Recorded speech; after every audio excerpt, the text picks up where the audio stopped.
everybody deals with,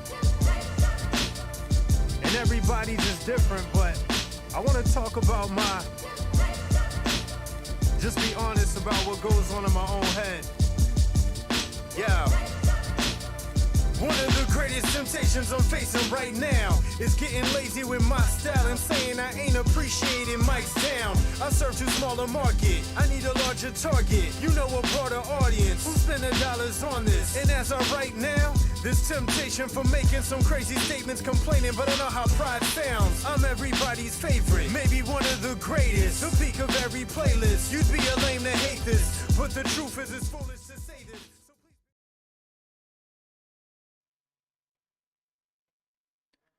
Welcome to Wicked, everybody. That stands for What You Can Do, everybody. My name is Jake, and this is going to be largely a bragging session. A lot of developments today in the news. Just want to go over some of them. I haven't watched all of these videos all the way through. I just kind of want to do with you guys sort of a let's watch of American corruption. So looking forward to a lot of these. First of all, because I can't wait to delve into this little nerd getting in legal trouble. If you need a refresher, there's a gentleman by the name of George Santos who lied his way into public office. And the New York, he's a Long Island politician. The New York Democratic Party utterly dropped the ball on doing basic oppo research on the guy. And as a result, after he got elected, it came to light that none of the things he said he was are true. Now, I did a video, I believe yesterday, delving into this fella's finances and where they came from. And it seems that federal prosecutors are interested as well. Let's have a gander. And of course, the links to all of these videos are in the description. Let's have a gander at the story on that.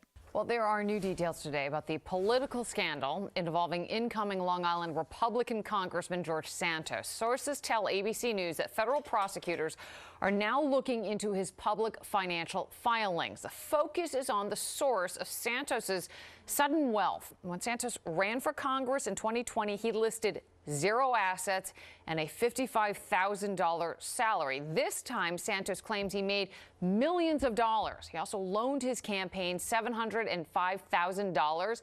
Santos was on Fox News last night defending the very long list of lies on his resume. He claims they weren't reason enough for him to step down. Somebody better pick up that phone because I fucking called it. Yeah, this dude was in debt a couple years back. Suddenly he's got the better part of $1 million to lend him his campaign, to lend himself. I don't think so, man. In addition, boy, he had some awfully tailored towards Putin's regime talking points that he put out there. And oh, hey, he got his money, or a large amount of his money, from a Russian oligarch. Uh-oh. So, while he cannot be recalled, he might have to do his work as a public representative from the American prison system.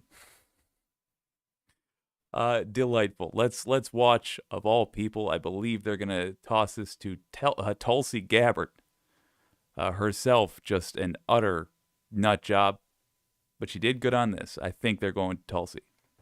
The reality is that I remain committed to doing everything I set forward in my campaign. I'm not a fraud. I'm not a fake. I didn't materialize from thin air.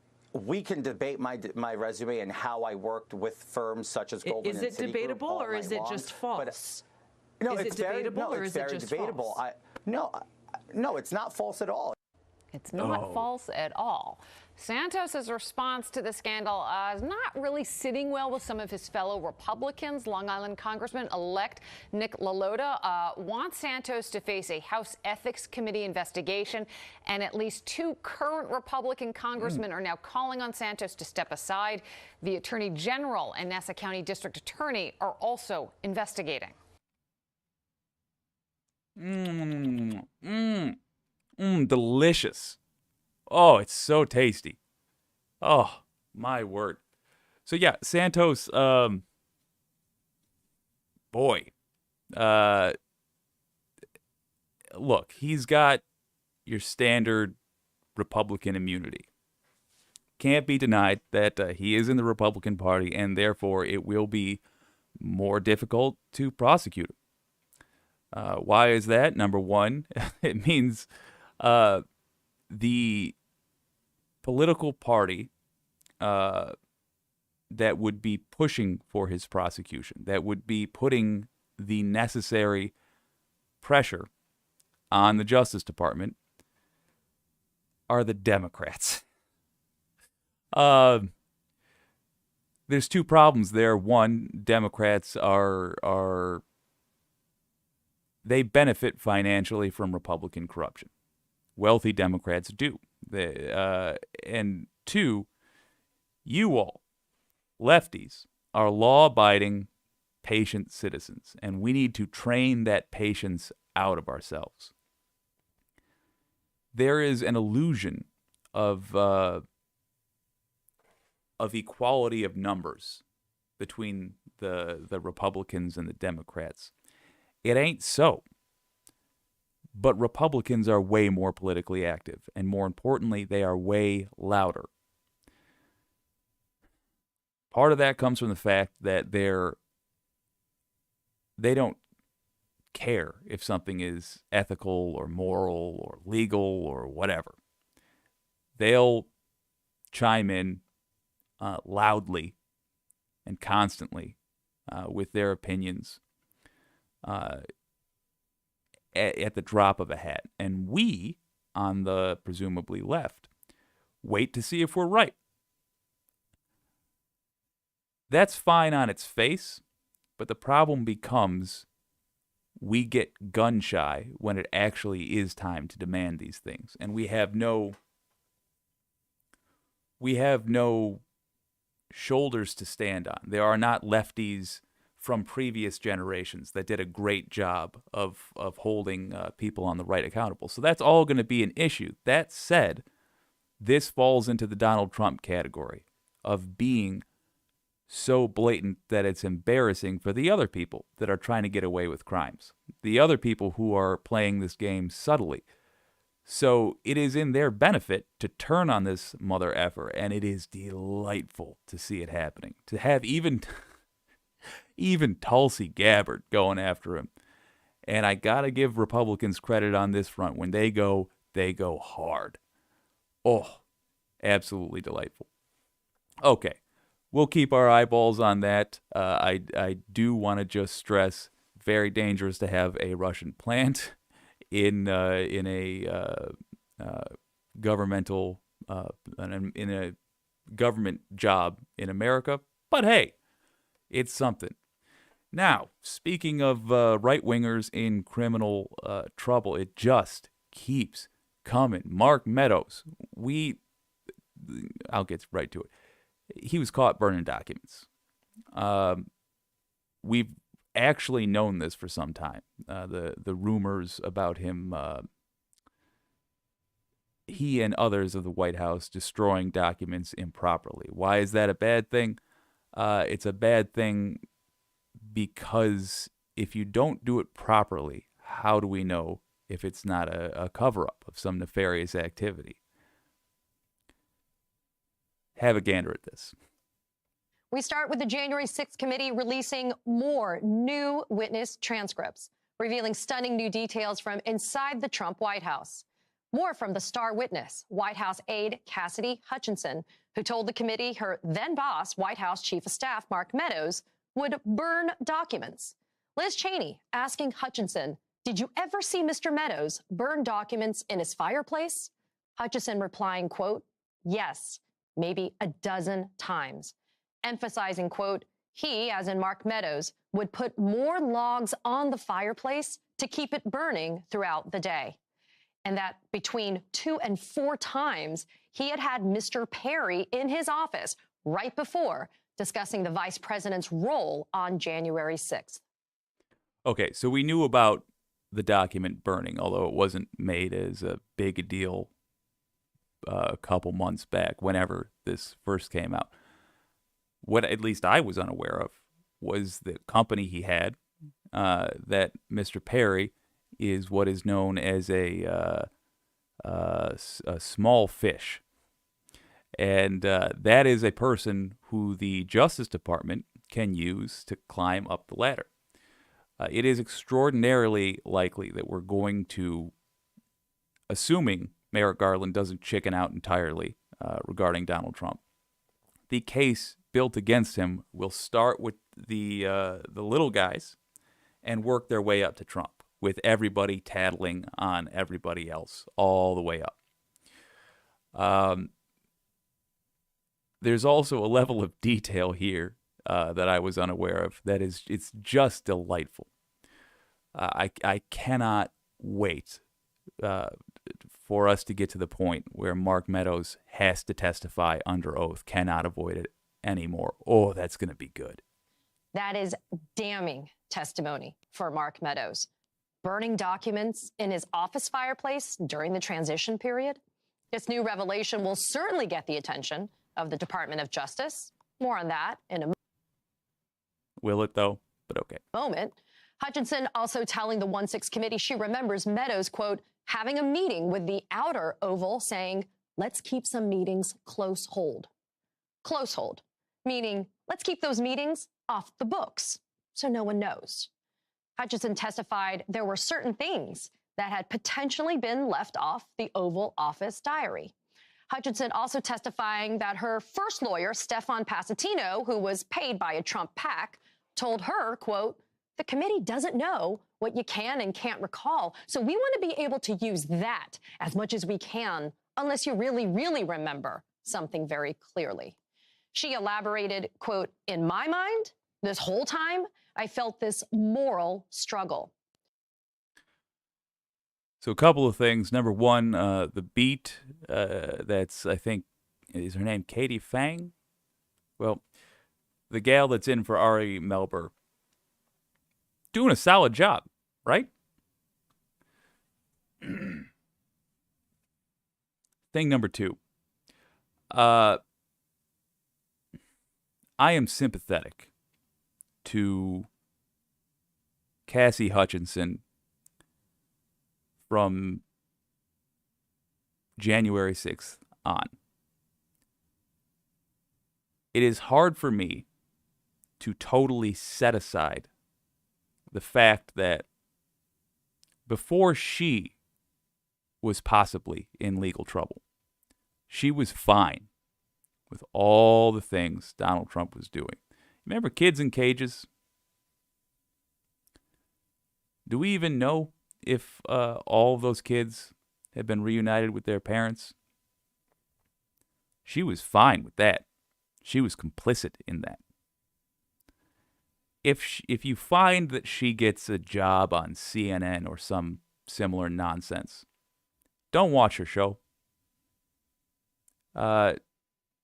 Don't support this person beyond keeping her safe from Republicans that are going to try to get revenge for the one time she did anything decent in her life, which was to tell the truth about January 6th. All right, that's me being a bitter old man. Let's keep it going. Hutchinson ultimately obtaining new counsel and doing the right thing, speaking truthfully and openly to the committee. Her testimony critical in helping the committee piece together their roadmap, improving Trump's intent. The president said something to the effect of, "I'm the effing president, take me up to the Capitol now." The president reached up towards the front of the vehicle to grab at the steering wheel. Mr. Trump then used his free hand to lunge towards Bobby Engel. And a shocking new piece of evidence we also learned in these transcripts. Hutchinson wasn't the only White House staffer seeking legal advice. Former Labor Secretary Eugene asked none other than former Attorney General Bill Barr what he should do after the insurrection. Barr telling him, quote, "If I were you, I'd resign. Get out of there." And these new transcripts revealing how Trump himself was considering blanket pardons for not only the insurrectionists, but for White House staff. Now, there's a growing... And that transition would have killed me. So, something important to acknowledge here. It's not just that it would have been corrupt and, you know, oh, shame on you thing for Trump to have given pardons to his staff. It is that it shows a consciousness of guilt, which is huge in prosecution. If you're building a case about whether or not somebody understood that what they were doing was a crime, somebody doesn't necessarily have to understand that what they were doing was a crime. But man, if they did, if they tried to cover it up, if they tried to take steps to protect themselves from legal consequences, it tells you they know there could be legal consequences. Now, of course, Trump people and Trump himself, when this inevitably is proven, first they'll say, never happened. Then it'll be proven that it did happen. And they'll pretend like they never said it never happened. And they'll say, well, that's because the crazy Democrats would have been corrupt, and they would have come after me if I didn't do that. So I was just taking precautions against them. That's not going to go very far with a judge. And when the sum total of his lies are presented in a court of law, it's going to be a hell of a point when the prosecutor sets down the fact that he considered pardons for his whole staff. Going back to the little fish to big fish, that means he had reason to believe his whole staff could be in legal trouble. So, those little fish don't give about the big fish because they know he doesn't give about them. Only reason he would consider helping them out is to make sure they weren't vulnerable so that they couldn't turn on him in exchange for immunity, which is, if we have a competent Department of Justice working on this, exactly what they are going to do. Oh, 2023, folks. Oh, I can't wait. Oh, I can't wait.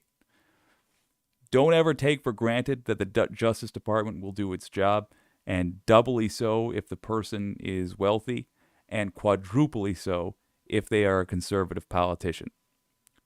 But, oh man, if they're even trying a little bit, oh, this is going to be fun to watch. Body of evidence about the extent to which many in Mr. Trump's orbit were seeking pardons after the 2021 attack on the U.S. Capitol. As Ari likes to say, pardons are for criminals, and if accepted, an admission of guilt. Joining me now is Hugo Lowell, political investigations reporter for The Guardian, and Emily Bazelon, legal writer for the New York Times Magazine. Hugo and Emily, so great to have you guys here this evening. Hugo, I'm going to start with you. How big is this new testimony on Mark Meadows burning documents and concealing meetings? No, I think it's really big. We had reported previously that we knew how Cassidy Hutchinson had testified to the committee that Mark Meadows was burning documents. And the committee doesn't seem like they're really able to establish what the documents were or kind of the contents of the documents. But circumstantial evidence suggests that it was pretty bad. I mean, if you have the leader of the House Freedom Caucus, Scott Perry, in your office while you are burning these documents, which, by the way, he could have put in burn bags marked for destruction if he really needed to. That just suggests there's a level of wrongdoing here, a potential obstruction of justice that I think the Justice Department will look very closely at. Emily. One thing on those burn bags, apparently, Trump's inner circle did try to get rid of some documents via putting inappropriate documents in the official burn bags. There actually is a legally okay process for burning documents from the White House, and it is those burn bags. But apparently the staff, trying not to do illegal stuff, was reassembling the documents. So explaining this was already known, but it further underlines why he would be burning these in his own office. We talk about consciousness of guilt, things that people do that show that they've got a guilty mind. What is your legal takeaway from these new transcripts that have just been released? I mean, burning documents is one of the more suggestive, incriminating things you can do. It suggests you have much to hide. And when you combine this with Hutchinson's testimony that Meadows was saying there should be meetings that were taking place off the books, I mean, you really are drawing a picture of people who are planning things or discussing or plotting things they don't want other people to know about. He a dummy. It's just hard not to read it that way. Hugo, there's a newly released interview transcript with former White House Press Secretary Judson Deere, within which he says, quote, beginning sometime around mid to late December, the president discovered that for the first time, my understanding, we released a public schedule of his to the public. Now, he wanted to change the way we did that, and so what became the new version of the public schedule was basically a couple of sentences about what his day would consist of. With the timing of that, Hugo, mid to late December, what does that tell us about Trump's intent in those weeks leading up to January 6th? Well, first, can I just say the fact that Trump only realized 4 years into his administration that his schedule was public is quite extraordinary in and of itself. But I think the timing, as you say, is also problematic for Trump and his advisors, because if you think back to November, December 2020, what was going on? He was taking these meetings, especially in mid to late December, with members of Congress and with January 6th rally organizers later in January. There are key moments in the lead up to January 6th, whether it's the December 18 meeting with Rudy Giuliani and Michael Flynn and kind of the other kooky lawyers like Sidney Powell, when they're trying to discuss seizing the burning machines. And then you get to the December 21 meeting with the members of Congress and with Pence and Trump about trying to obstruct the certification on January 6th. The fact that these meetings were starting to be kept off the books, again, suggests there's a level of consciousness of wrongdoing. They know there's a consciousness of kind of intent here that if it came out would look extremely bad. And I think this kind of speaks to how everyone around Trump and potentially Trump himself knew what they were doing was potentially unlawful, even illegal. And that was the motivation for trying to keep, what was otherwise public meetings and what he clearly didn't mind previously, suddenly now a real big secret. And Emily, to Hugo's point about knowing what's going on, knowing that it's potentially illegal, let's turn to that blanket pardon debate. Trump mulled it over, pushed for it, but White House counsel Pat Cipollone rejected it. Cipollone also rejected Trump's idea that all White House staff should receive a pardon. Trump reported. Pat Cipollone is not a good man, but he is not a dumb man either. Just in case you're like, well, who cares about consciousness of guilt if he wipes all the guilt away with the pardons? One reason you might not want to take that particular shot, and I'm guessing this is what they're going to talk Maybe it'll go into. We'll see. What if you miss a crime? What if you write out your pardon and it's for all the stuff leading up to January 6th, except? Remember the J6 committee charged Trump, or recommended Trump be charged with 4 crimes. Just keeping it simple here. Imagine he wrote out pardons for 3 of those 4 crimes. Pat Cipollone, quite wisely, it appears, counseled him as the White House counsel to not do that for that very reason. It shows consciousness of guilt. You may not get every crime that you're doing down on paper. First of all, should we really have this power? Should an American president be able to say, nah, that's not really a crime? Conversation worth having. But it is delightful that the fact that he was discussing pardons at all is now a matter of public record. Oh my God, that is the worst of all worlds for that orange fascist. Ooh, tasty.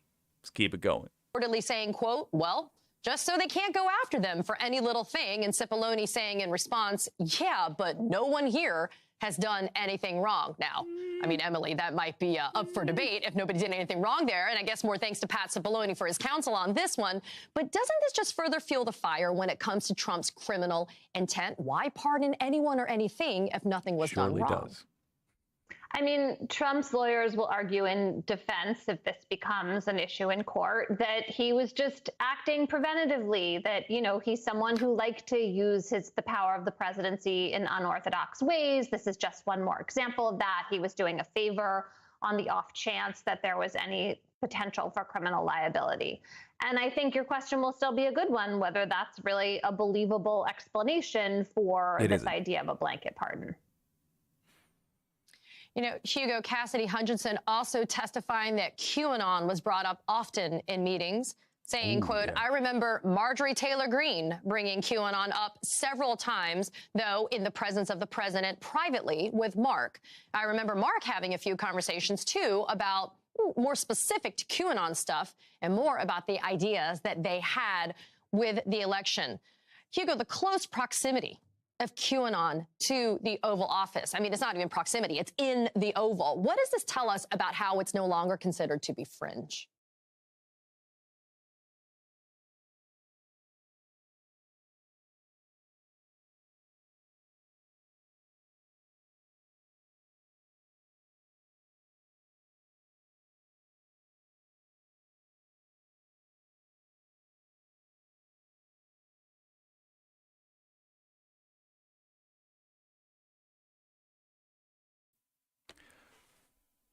I apologize for the large blank space there.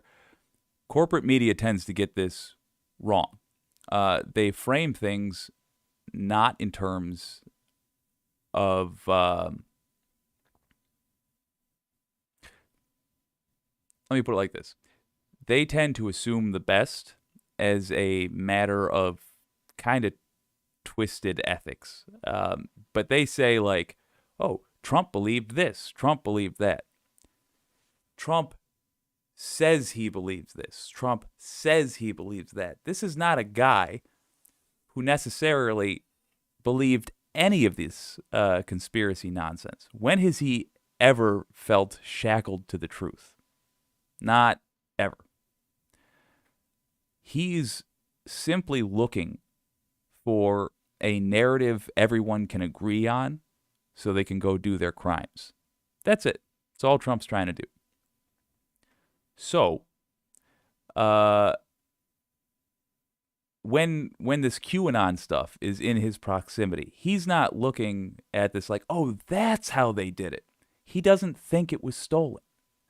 Trump did not actually believe any of this nonsense. He was just looking for something confusing enough that he could gish gavel it at America, and meaning just throwing out random statistics and facts and theories until the public is sufficiently confused and everybody just takes their sides. That's all he's trying to do. Trump has been playing around with right-wing conspiracy theories and QAnon for some time, but I think it really did ramp up in this post-election period. I mean, if you go back to his tweets and the kinds of things he was retweeting, and, this was stuff that we looked at early in the January 6th investigation as, was this indicative of Trump actually endorsing them, or was this things that he just came across and wasn't exactly sure what to do with? But it does seem that these fringe conspiracy theories that he was retweeting in December 2020 have now morphed and metastasized into something that he knows about and is actively pushing. I mean, we have been to rallies recently where they are playing QAnon affiliate associated music. I mean, he knows the signs that the white supremacists make, that the QAnon supporters make, and he kind of plays into that. And he's always been about trying to figure out where his base is. And as his base becomes more and more kind of conspiratorial, he has moved and shifted to that space as well. So I think this is a gradual progression that really started, though, in the lead up to January 6th, and has only metastasized in the months and years since. Emily Bazelon and Hugo Lowell, my thanks to you for starting off our show tonight. Happy holidays, and always happy to see you both. Wow. Okay, so, man, January 6th committee is just the gift that keeps on giving. One of the few W's for Democrats in the history of the whole party. And it's not even entirely theirs because it was a bipartisan committee. Oh, gosh. So if you watched my video earlier today, that was on the most dangerous thing you can hear about Trump in 2023, and that is silence. The J6 report is 845 pages. We got a couple more weeks of people pulling the gems out of this thing before it peters out. Merrick Garland is almost certainly going to try to wait it out. It's the reality. And then he's going to wait for you to forget about it. And when some other piece of news is coming out, like, say, a budget is being signed, or the government shuts down again because Republicans stalled it again.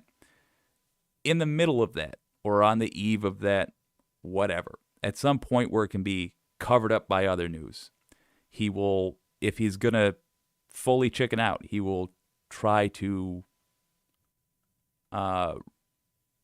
do his announcement that he's not taking any legal action against Trump. The cure for that, the way to make sure it doesn't happen, this is, after all, what you can do, is to keep talking about this, is to contact the Department of Justice regularly. My personal recommendation is once a week, write an email, and tell them you know. Tell them you're watching. Tell them you have an expectation of justice done in this country. The great thing about all this is that Trump is so bad at it. He is so dumb, and his henchmen are so dumb that it is very likely that I should probably switch back to the big screen for this. It is very likely that they're going to turn on each other as a matter of self-preservation. I got one more thing here, and it is something that should make you feel hopeful that it is possible to get justice in this country. And it hits quite literally close to home. Perhaps you will recall that a group of domestic terrorists were caught in the middle of a plan on the eve of when they were planning on doing it, trying to kidnap the governor of Michigan. They were going to kidnap her and then execute her. That was their plan. They had plans to blow up bridges, to stop a police response. They were training in the woods with guns, full-on Al-Qaeda-ing it. They are called the Wolverine Watchmen. Yesterday, their leader, Adam Fox, was sentenced to 16 years in prison, I believe. Delightful. Another one of these guys, I believe Barry Croft, I've been writing about him for some time now. He just got sentenced today. Have a listen to this. Back now with more breaking news here on MSNBC. Just moments ago, one of the convicted architects behind that plot to kidnap and assassinate Michigan Democratic Governor Gretchen Whitmer, Barry Croft Jr., was sentenced in a Grand Rapids courtroom to 235 months in prison. That's about 19 and a half years, an even longer sentence than the ringleader behind that plot got. Just 24 hours ago, Adam Fox was sentenced to 16 years in federal prison. The men were convicted on charges of conspiring to kidnap Whitmer, who in 2020 became the target of a far-right series of attacks in light of the state's COVID restriction policies. Remember, not too long ago, what was it, Eamon Bundy? I think he refused to pay his taxes, or he had illegal firearms, something like that, and he just got into a standoff with police, and they let him go. Let him go. It is very difficult to prosecute a conservative when a conservative breaks the law in the United States of America. But because of Trump's blatantness, because we have things like CPAC now putting up literally a sign in lights saying we are all domestic terrorists, because they're unable to conceive of subtlety.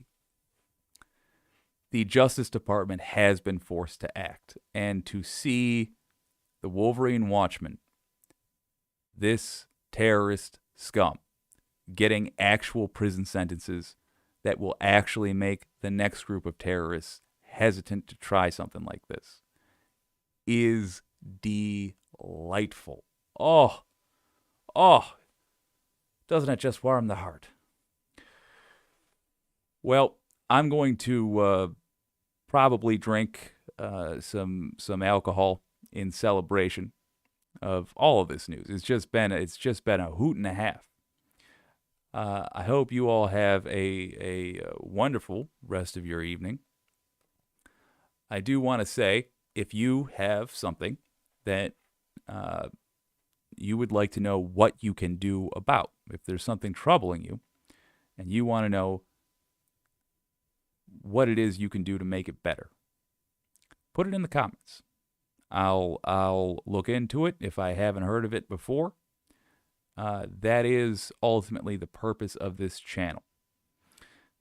This has been your old pal Jake. Please like and subscribe if you enjoyed the video or found it useful, and I'll see you next time.